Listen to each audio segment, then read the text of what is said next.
തലീബല്ലാത്ത ആളുകളൊക്കെ അതൊക്കെ പാർട്ടി വന്ന പാർട്ടി ഇല്ലാതാവും. ഇതൊക്കെ പയ്യെ BJP-യിലേക്ക് പോകേണ്ട ആളുകളാണ്.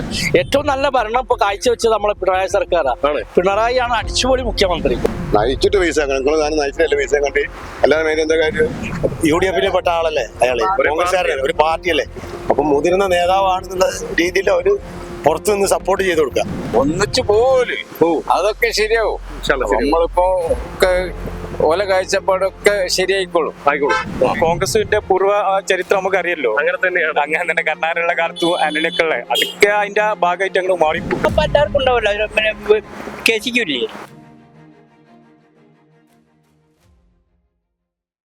നമസ്കാരം. ഇക്കഴിഞ്ഞ ദിവസം വരെ കേരളത്തിന്റെ മുഖ്യമന്ത്രി ആരാകുമെന്ന് സംബന്ധിച്ചുള്ള ചർച്ചകളിൽ ഉയർന്നു കേട്ടത് 3 പേരുകളാണ്: VD സതീശൻ, KC വേണുഗോപാൽ, രമേശ് ചെന്നിത്തല. മൂന്നിൽ നിന്ന് മാറി അത് VD സതീശൻ എന്ന ഒറ്റ പേരിലേക്ക് എത്തുമ്പോൾ KC വേണുഗോപാൽ തന്റെ പിണക്കമെല്ലാം മറച്ചു വെച്ചുകൊണ്ട്, തന്റെ പിണക്കമെല്ലാം മറന്നുകൊണ്ട് VD സതീശനെ അഭിനന്ദിക്കുകയും തുടർന്ന് എല്ലാവിധ പിന്തുണയും ഉണ്ടാകുമെന്ന് പ്രഖ്യാപിക്കുകയും ചെയ്തിട്ടുണ്ട്. എന്നാൽ രമേശ് ചെന്നിത്തലയാവട്ടെ നിയമസഭാ കക്ഷിയോഗത്തിൽ പോലും പങ്കെടുക്കാതെ ഗുരുവായൂർക്ക് പോവുകയാണ് ചെയ്തത്. രമേശ് ചെന്നിത്തലയുടെ ഈ പിണക്കം എന്തിന്റെ സൂചനയാണ്? ഇനി എന്തായിരിക്കും രമേശിന്റെ തീരുമാനം? ജനങ്ങൾക്ക് എന്താണ് പറയാനുള്ളത്? നമുക്ക് ജനങ്ങളോട് ചോദിക്കാം. അല്ല, അപ്പൊ രമേശ് ചെന്നിത്തല പിണങ്ങി നിൽക്കുകയാണ്. തലീബല്ലാത്ത ആളുകളൊക്കെ അതൊക്കെ പാർട്ടി വന്ന പാർട്ടി ഇല്ലാതാവും. ഇതൊക്കെ പയ്യെ BJP-യിലേക്ക് പോകേണ്ട ആളുകളാണ്. ഒക്കെ പോകേണ്ട ആളുകളാണ്. ഹൈക്കൂർ BJP-യിലേക്ക് ഏത് നേതാവായിട്ടും കാര്യമില്ല. മുഖ്യമന്ത്രി തീരുമാനിച്ചാണ് മൂപ്പര് വയ്യ കൂടെ കീഞ്ഞു പോയിട്ടുണ്ട്. നമ്മള് കാഴ്ചയിൽ കണ്ടാണല്ലോ TV-യിലൊക്കെ. അതിന് പോകാൻ പാടുണ്ടോ? പരിഗണിക്കാൻ പാടില്ലല്ലോ. അതേമാതിരി BD ആദ്യം പറഞ്ഞതാണ് NP-യോടെ നിൽക്കാൻ പാടില്ലാറ്. KC വേണുഗോപാൽ BD അല്ല, NP വെക്കാൻ പാടില്ലാണ്. പിന്നെ ഇയാള് വരണേ, ഇയാളെന്നെ വരിക കളിച്ചാല് ഒരു തെരഞ്ഞെടുപ്പ് വെക്കണം. ഈ തെരഞ്ഞെടുപ്പ് വെച്ചാൽ എല്ലാവരും തോപ്പിക്കുകയും ചെയ്യും. ഒന്നുമില്ല. അയാളാണ് പാർട്ടിനെ ഇപ്പൊ കൊടുന്ന ആള്. അയാളൊരു ഓഫർ പറഞ്ഞ് 100 സീറ്റിലധികം UDF വരും വന്നു. പിന്നെ 12 മന്ത്രിമാർ തോക്കും. അത് തോറ്റി 13 തോറ്റി. അയാളല്ല അല്ല ആള്. രമേശ് ചെന്നിത്തലയുടെ പണക്കത്തിലൊന്നും ഒരു കാര്യമില്ല. മാറ്റി വെച്ച് വന്നാൽ ഇതിനെ കൊടുത്ത് സുഖമായിട്ട് കിട്ടും. ഒരു വകുപ്പ് നോക്കി കിട്ടും ചെയ്യും. അല്ലെങ്കിൽ കിട്ടൂല, ഒന്നും ഉണ്ടാവില്ല. അത് ശരിയല്ല, തെറ്റാണ്, ഉറപ്പാണ്, തെറ്റാണ്. സതീശ മുഖ്യമന്ത്രി നമുക്ക് സന്തോഷം. പക്ഷെ ഏറ്റവും നല്ല ഭരണം ഇപ്പൊ കാഴ്ചവെച്ചത് നമ്മളെ പിണറായി സർക്കാരാണ്. പിണറായിയാണ് അടിച്ചുപൊളി മുഖ്യമന്ത്രി. മൂപ്പരെ കാഴ്ചക്കാർ ഒരു മുഖ്യമന്ത്രി ഉണ്ടാവില്ല. അപ്പൊ ഞാൻ ചോദിക്കുന്നത്, രമേശ് ചെന്നിത്തല ഇങ്ങനെ പിണങ്ങിക്കാണ്. ഇനി രമേശ് ചെന്നിത്തല എന്ത് ചെയ്യും? മൂപ്പർ എന്തെങ്കിലും ചെയ്യട്ടെ. മൂപ്പരെ തലയിൽ കേട്ടേണ്ട ആവശ്യമൊന്നുമില്ല. പാർട്ടി എന്താ തീരുമാനിക്കുക ആ ലെവലില് നിന്ന് സപ്പോർട്ട് ചെയ്ത് കൊടുക്കുക. അതനുസരിക്കാൻ ചെയ്യേണ്ടത്. സീനിയറിന്റെ അല്ല നോക്കേണ്ടത്. ഇവിടെ ആളുകൾ എത്ര ആളുകൾ സപ്പോർട്ട് ഉണ്ട്, ഓർക്കാണ് പിന്തുണ കൊടുക്കേണ്ടത്. ജനങ്ങളെ സപ്പോർട്ട് സതീശനെ കൊടുക്കണം. ജനങ്ങളുടെ സപ്പോർട്ടാണ്. പിണക്കത്തിലൊരു കാര്യമില്ല. അത് ചെറിയ കുട്ടികളെ പരിപാടിയല്ലേ, വെറുതെ പിണങ്ങിയെടുക്കല്. അതൊക്കെ മാറ്റി വെച്ച് നല്ല ബുദ്ധിയാക്കി കൊടുക്കട്ടെ. എന്തായി അതല്ലേ വേണ്ടത്. നയിച്ചിട്ട് ഓന് കൂലി കൊടുക്കാൻ പറ്റുമോ? അതല്ലേ ശരി. ശരിയല്ലല്ലോ. മൂപ്പര് നയിക്കാതെ പൈസ എന്താ കാര്യം? നയിച്ചിട്ട് പൈസ നയിച്ചിട്ടല്ലേ പൈസ കണ്ടി അല്ലാതെ എന്താ കാര്യം? ഇപ്പത്തെ മുഖ്യമന്ത്രി മൂപ്പര് നോക്കിട്ട് കാര്യമില്ല. മൂപ്പര് മന്ത്രിക്കായ ആളല്ലേ, ഒരു മന്ത്രിക്കായ ആളല്ലേ. മറ്റാർക്കും ഒക്കെ കിട്ടിയില്ലേ വകുപ്പ്. പിന്നെ 2 എല്ലാം കൂടി തെരഞ്ഞെടുപ്പ് തോക്കാനോ, 2 തെരഞ്ഞെടുപ്പ് തോക്കാനോ? എത്ര ഉറപ്പ് ചെലവ്? ആ ചെലവ് പാങ്ങൊക്കെ കൊടുക്കല്ലാതെ എന്തൊക്കെ ചെയ്യല്ലാതെ കൊടുക്കല്ലാതെ അതൊക്കെ ഒരു മാറിയൊക്കെ വരൂ. അത് ചക്രത്തി പെണ്ണുങ്ങളാണ് പുരാണ്ടാണ്. അത് കുറച്ച് കഴിഞ്ഞ ഒരു നന്നാവും.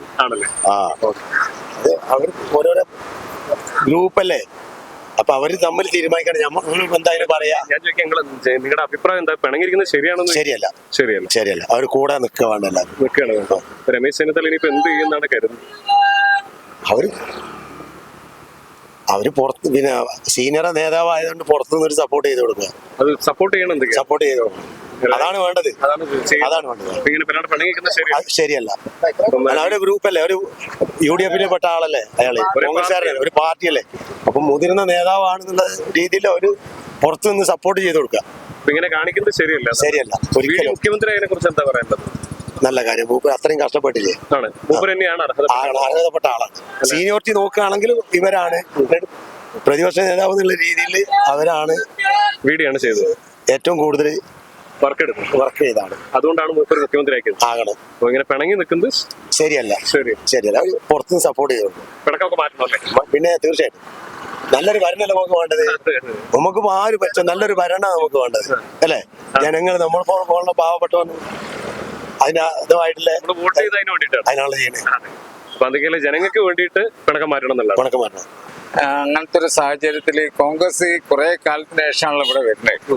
അപ്പൊ അതുകൊണ്ട് ഒരു കാലത്തും പിണക്കത്തിന് വഴിയില്ലേ, അല്ലല്ലോ. പക്ഷേ രമേശ് ചെന്നിത്തല ഇന്നലെ തന്നെ പിണങ്ങി അത് ഗുരുവായൂർ അയാൾ അങ്ങനെ വിളിക്കേറ്റ കാര്യമൊന്നുമില്ല. അയാളൊക്കെ അത് ഇയാളാണ് ഇതിന് വേണ്ടിയിട്ട് ഏറ്റവും കൂടുതൽ കഷ്ടപ്പെട്ട ആള് വീട് സജഷനാണ്. അപ്പൊ അതുകൊണ്ട് അയാൾ തന്നെ വേണം നമ്മളെ കേരളത്തില്. അയാൾക്ക് തന്നെ കിട്ടും. രമേശ് ചെന്നിത്തല ഗുരുവായൂർ പോയി പിണങ്ങിയത് അയാൾ പണിയിൽ പോയിക്കോട്ടെ, പ്രശ്നമൊന്നുമില്ല. എന്തിന് അങ്ങനൊന്നല്ല. ഒരു നേതൃസ്ഥാനം വേണം. ഇനി നേതൃസ്ഥാനം ഇനി വന്നിട്ടില്ലെങ്കിൽ ഈ നാട്ടിന് ദോഷം. പിന്നെ എന്തെങ്കിലും പിണക്കൊക്കെ മാറി ഒന്നിച്ചു പോയാലും നല്ലത്. ഒന്നിച്ചു പോല് അതൊക്കെ ശരിയാവും. നമ്മളിപ്പോ ഓല കാഴ്ചപ്പാടൊക്കെ ശരിയായിക്കോളും. ആയിക്കോളും. എന്തെങ്കിലും പറയുന്നത് അതേ അഭിപ്രായം തന്നെയാണ്. അദ്ദേഹം പറഞ്ഞതിനോടുള്ള യോജിപ്പ് തന്നെയാണ്. ഈ രമേശ് ചെന്നിത്തല പിണങ്ങിപ്പോയി. അതിപ്പോ അവരെന്തായാലും കൂടി വന്നാലേ മന്ത്രിസഭ വരെ കൊണ്ടുപോകാൻ പറ്റുള്ളൂ. അപ്പൊ അവര് കൂടും എന്ന് കരുതുക. പിണക്കം മാറ്റി വരും. അത് അവർക്ക് പറ്റിയ അംഗീകാരം അവർക്ക് കൊടുത്തു കഴിഞ്ഞാല് അവര് വരും. ഈ പിണക്കം ഈ ഒരു ജയത്തിന്റെ തിളക്കം കെടുത്തിയോ? തിളക്കം മാറ്റി അത് പറയണ്ട. അത് ഇനിയിപ്പോ തിളക്കം അങ്ങനെ മാറിപ്പോയി. ഇപ്പൊ കാര്യമില്ല. പോയത് കുരുത്തപ്പെട്ടു പോയി. അത് കഴിഞ്ഞു. ഇപ്പൊ പ്രവർത്തകരൊക്കെ ഒരു ആഹ്ലാദത്തിലാണ്.